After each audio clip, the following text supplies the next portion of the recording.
নমস্কার বন্ধুরা, আমার নাম পেখম রায়।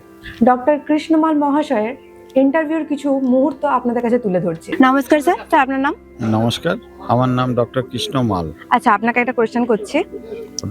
কেউ বলেছিল বাংলাদেশের অত্যাচারিত হিন্দু সবাইকে নাকি ভারতে আশ্রয় দেওয়া হবে, কিন্তু শেখ হাসিনার পতন ঘটেছিল, তখন বাংলাদেশি হিন্দুদের ওপর অত্যাচার হচ্ছিল।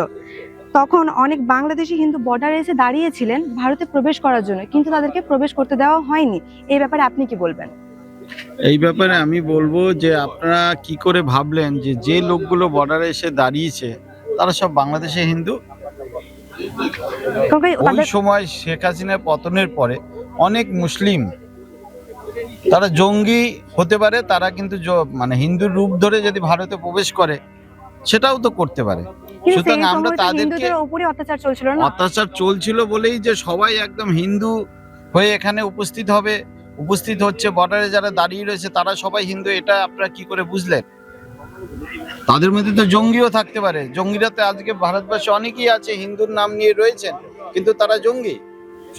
কৃষ্ণমাল বাবু খুব ভালো কথা বলেছিলেন। বর্ডারে যারা দাঁড়িয়ে ছিল তাদের মধ্যে মিশে থাকতে পারে অনেক মুসলিম, অনেক জঙ্গিও মিশে থাকতে পারে। আচ্ছা, আমার একটি প্রশ্ন ওনার কাছে। উনি যদি আমার এই ভিডিও দেখে থাকেন তাহলে ওনার কাছ থেকে এর উত্তর আমি আশা করছি। 1971 সালের আগে কিংবা 1971 সালের পরও অনেক বাংলাদেশের মানুষ ভারতে প্রবেশ করেছে, রোহিঙ্গারাও ভারতে প্রবেশ করেছে। এই ব্যাপার নিয়ে কোনো প্রশ্ন উঠতে পারে না। আজ থেকে 21 বছর আগে এই অনুপ্রবেশ নিয়ে আমাদের মাননীয় মুখ্যমন্ত্রী লোকসভায় সরব হয়েছিল। এসআইআর শুরু হওয়ার সময় অনেক বাংলাদেশি অবৈধ অনুপ্রবেশকারী আবার নিজের দেশে ফিরে গেছে। সংবাদ মাধ্যমগুলিতে আমরা সেই ছবি দেখেছি। যারা বাংলাদেশ থেকে ভারতে এসেছে তারা অনেকে অবৈধভাবে এসেছে। Division of electoral rolls has sparked fear among suspected Bangladeshi nationals. Of an illegal Bangladeshi nationals, undocumented immigrants are now rushing to return to Bangladesh. Doctor Krishnamal Babu কিন্তু একটা ভালো দিক তুলে ধরেছেন। দেশ সুরক্ষার ব্যাপারটা তিনি আলোকপাত করেছেন। আমার প্রশ্ন এখানে, যারা অবৈধভাবে ভারতে প্রবেশ করেছে তারা সবাই কি বাংলাদেশের সংখ্যালঘু মানুষ? আচ্ছা, যারা অবৈধভাবে ভারতে বসবাস করছেন তাদের মধ্যে কি কোনো জঙ্গি লুকিয়ে থাকতে পারে না? কেউ ফেক হিন্দু নাম নিয়ে ভারতের পরিচয়পত্র কি বানাতে পারে না? যারা নাগরিকত্বের জন্য আবেদন করছে, আমার মতে তাদের কাছে থাকা প্রতিটা পরিচয়পত্র অবৈধ। কারণ যতক্ষণ না তারা ভারতের নাগরিক হচ্ছে ততক্ষণ পর্যন্ত তারা ভারতের ভোটদানের অধিকার রাখে না। ইভেন ভারতের কোনো পরিচয়পত্র তারা বানাতে পারে না, কারণ তারা বাংলাদেশের নাগরিক। ভারত এমন একটা দেশ যেখানে অবৈধভাবে এসে খুব সহজেই এখানে অবৈধ পরিচয়পত্র বানানো যায়। শুধু অবৈধ পরিচয়পত্র নয়, ভোটাধিকার পাওয়া খুব সহজ আমাদের এই ভারতে।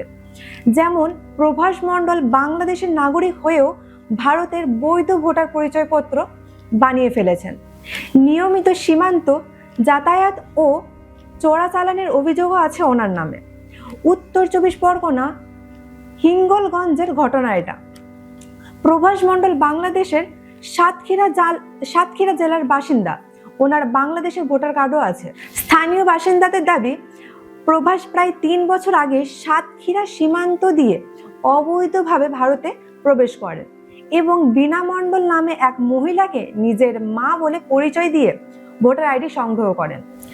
লাভলি খাতুন কিভাবে বাংলাদেশের নাগরিক হয়ে ভারতের প্রশাসনিক পদে ছিলেন? আমাদের ভারতবর্ষে কোনো কিছুই অসম্ভব নয়। অবৈধ পরিচয়পত্র বানানো যদি এত সহজ হয়, তাহলে ফেক হিন্দু সেজে কোনো জঙ্গি খুব সহজেই অবৈধ পরিচয়পত্র বানাতে পারে। কেন বললাম এ কথা? অজিত দোভাল ফেক আইডি বানিয়ে বহু বছর পাকিস্তানের বুকে কাটিয়ে এসেছেন।